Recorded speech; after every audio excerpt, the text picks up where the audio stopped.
want you to get up now. I want all of you to get up out of your chairs.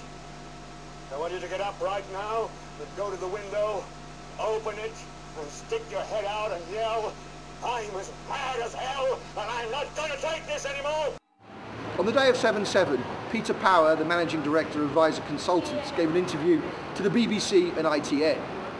In those interviews, he made it abundantly clear that his organisation was running a counter-terrorist training exercise which involved bombs going off simultaneously at different London Underground stations.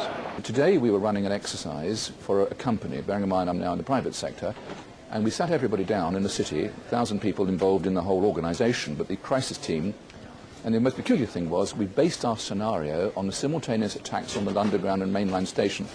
So we had to suddenly switch an exercise from fictional to real. And one of the first things is, get that bureau number. When you have a list of people missing, tell them. And it took a long time.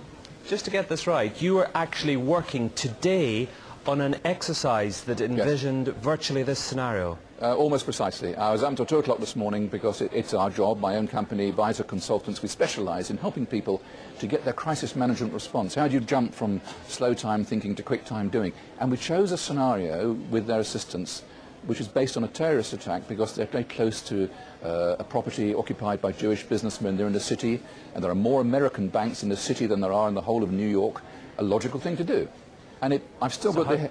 I was going to say, how extraordinary today must feel for you as it unfolds. Of all the targets the terrorists could have chosen in London, they apparently elected to attack the same targets as had been envisaged by Visor Consultants in their counter-terrorist training exercise. It was at 9:30 this morning. We were actually running an exercise for over a company with 1,000 people in London based on simultaneous bombs going off precisely at the railway stations that happened this morning.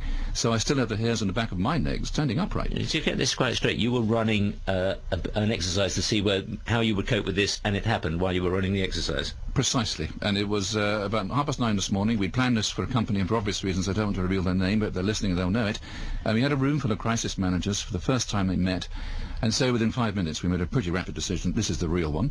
And so we went through the correct drills of activating crisis management procedures to jump from slow time to quick time thinking and so on. Peter Power, Visor Consultants of London Underground, could refuse to release any more details of this counter-terrorist training exercise. According to the Home Office, during the early hours of the 7th of July, 3 men travelled together by car from Leeds to Luton rail station. A fourth drove from Aylesbury to Luton. These 4 men were then apparently observed moving items between the cars before putting on large rucksacks and proceeding to enter Luton station. The men reportedly got a train which left Luton station at 7:40, arriving at King's Cross Thameslink at 8:23, before heading towards the London Underground, splitting up around 7 minutes later.